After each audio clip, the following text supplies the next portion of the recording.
greatest thing we have to fear is fear itself. The US presidency is a complex position, riddled with the drama and chaos that ages the people brave enough to take on the challenge. But throughout the years, there might just be only one consistency among almost all of those men: golf.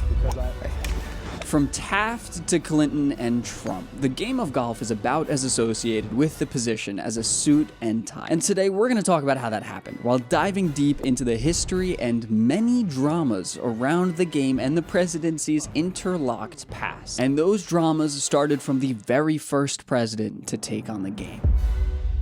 William Howard Taft was the 27th President of the United States from 1909 to 1913. And more importantly to me, he was the first president to really embrace the game of golf. First introduced to the game at his family's country home in 1894. He was obsessed almost immediately. A year later, he co-founded a club in Cincinnati and picked up the game all the way through to his presidency. But that by no means means he was very good at it at all. But that's besides the point, because some people thought it was going to keep him out of the presidency altogether. According to one Theodore Roosevelt, Theodore Roosevelt, he believed that playing these more posh, these more potentially pretentious sports, as he didn't even want to be photographed playing tennis, could hurt the way he was viewed by the public, by the working people that didn't necessarily have access to golf, especially in those days. But it didn't matter. Taft didn't listen, he loved the game, and he'd let himself be photographed doing it, as there's a ton of that big-bellied man playing the game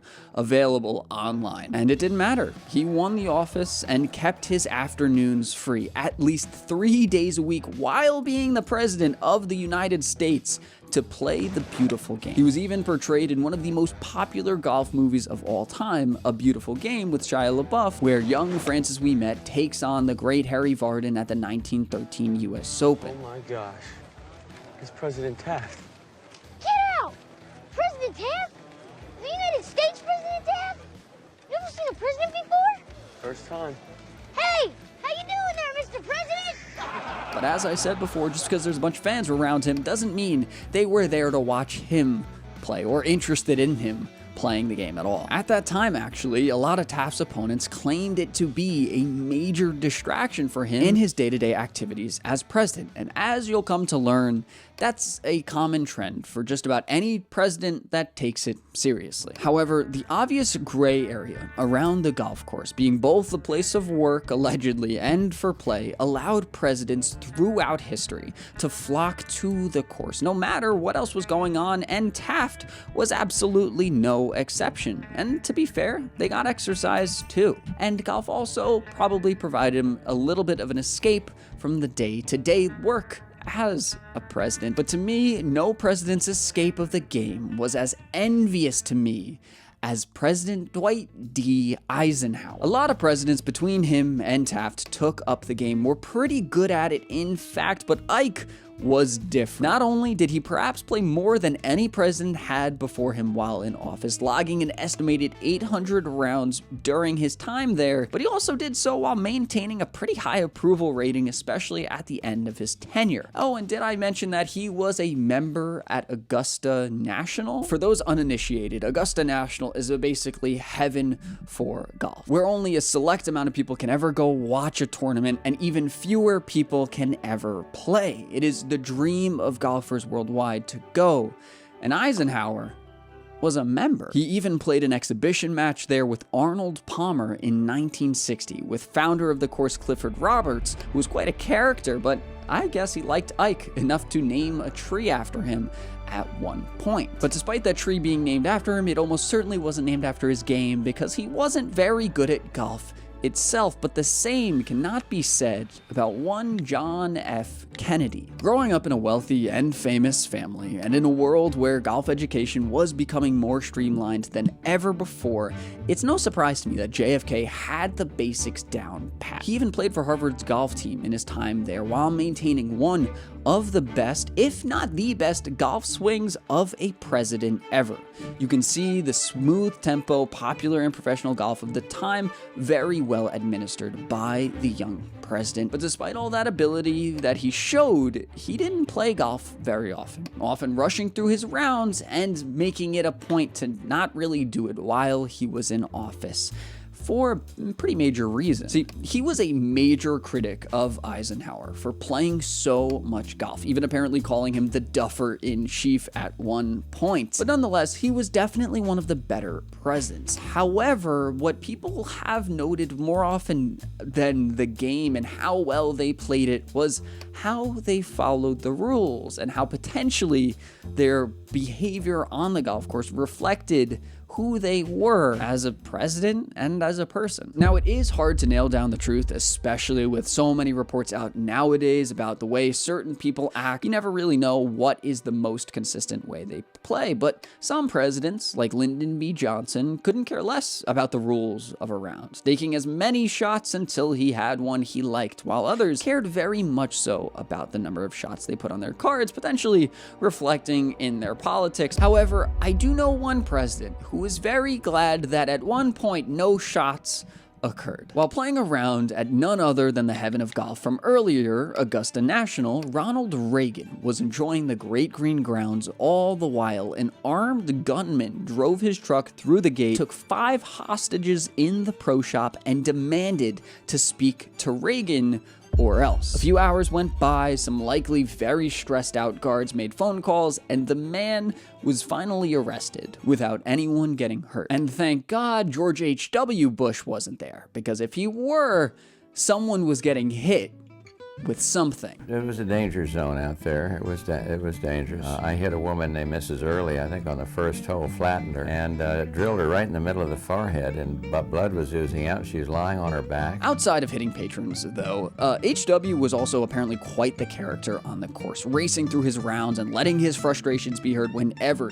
he hit a shot the wrong way. He even apparently finished a round in 1 hour and 50 minutes, all the while playing with a foursome. It's pretty impressive, and setting some record that has never been attempted. At least that's what, these reports have read. But all of that speed didn't keep him from getting the same criticism that all of the other golf aficionados in the office did. However, I do know one president that got more attention than probably anyone for his extracurricular activities. I did not have sexual relations with that woman, Miss Lewinsky. Known for these out-of-the-office activities, or sometimes in the office, Clinton was quite the golfer as well, actually reinstalling the White House putting green after Nixon first had it removed during his presidency, and played often. Not necessarily playing the best or very seriously, apparently being very lenient with the rules as well, with most notably John Daly coming out on a podcast and saying Clinton just did whatever the hell he wanted and didn't necessarily play to the way golf is normally played, but I would say that's how he acted in life too, to be fair. And also, I do know that he still plays a ton. I used to caddy at a country club just outside New York City called Quaker Ridge Golf Club, where Bill Clinton is a regular. Can't tell if I never caddied for him, so I don't know if he was any good, but I thought I'd throw that in there. However, despite all this golf that he played, it still didn't get nearly as much attention as he did for other things, as well as the way golf did get attention for the big 3 in the modern era: Obama, Biden, and Trump. When Obama first picked up golf during his presidency, I really don't think he knew what he was getting everybody into. It got a little wild after that. Now, Barack Obama himself wasn't very good at golf, pretty average at best, honestly, with a couple videos of a few videographers kind of roasting him for the fact that he isn't any good. But that's not that surprising, to be fair, for someone who picked up golf much later in life compared to most of the guys who picked it up in childhood. And yet, his golf caught the attention of the public, with a lot of people calling him out for it, just like they had all the presidents before, with even Trump calling out Obama during a rally prior to the 2016 election, saying that Obama should be elsewhere instead of playing golf. He played more golf last year than Tiger Woods. A reasonable request, but not something I would say you should say if you follow it up by playing so much golf in the office. Trump is probably the most connected into the game of golf of any president literally ever, and it's not even close. Maybe Taft, because he got into the game of golf, co-founded a few courses very early on in the early days of golf. Trump and his subsidiaries own 11 courses in the United States, 2 in Scotland, 1 in Ireland, and 1 in the UAE. They've been regular hosts to USGA events and significant golf events around the world, and Trump himself is pretty good at the game as well, reporting a low single-digit handicap. Whether that's true or not, people love to speculate on. I've seen him play pretty good golf on YouTube. That's really all I can go off of, and he's pretty solid, especially for his age. But before Trump, golf had never really been that major of an argument, or at least a conversation point between presidents, especially in debates, where they're supposed to be talking about the most important things in society that we face today in America. But in the 2024 presidential election, Trump, after getting a question about his health, started going off on a tangent about how good he is at golf, all the while Biden stood there confused without even the slightest bit of a comeback. And then Trump proposed that they'd have a competition to see who was better, and Biden agreed to it. It's too bad we never saw that, though, to be honest, I'm kind of glad I didn't, because I absolutely know for a fact I don't want to see Biden swing a golf club, especially at that point. Now, Biden said he did get to a 6 handicap while he was the vice president, which, I mean, I don't know, the dude looked pretty athletic, and once you have enough time on your hands and enough access to resources and trainers, I could totally see that being possible. That's all led to the last few months, where Donald Trump has actually tied the presidency of the United States into a key negotiation point in golf around the world between LIV Golf and the PGA Tour, going to the Ryder Cup, though that's not necessarily unprecedented. As I said, Taft went to the US Open years ago. However, the presidency, in my opinion, has never been this connected to the game of golf, and it's kind of weird to see. I don't know if that's necessarily wrong or right. It's just definitely not something a lot of people expected years ago, especially Theodore Roosevelt. Homie would turn in his grave if he heard about this. What's funny to me, though, is that at one point golf was thought to be something you should keep quiet, not mention at all, something you should keep away from the public or else it hurt you. But now it's being used as an example about why one president should be president over another. It's a weird world we're living in right now, and golf is kind of uncomfortably at the center of it in a way I could have never predicted, and I don't think you would have as well. And if you enjoyed this video, go on to this one about the unbelievable story of John Daly, or this one about the fall of the Topgolf empire.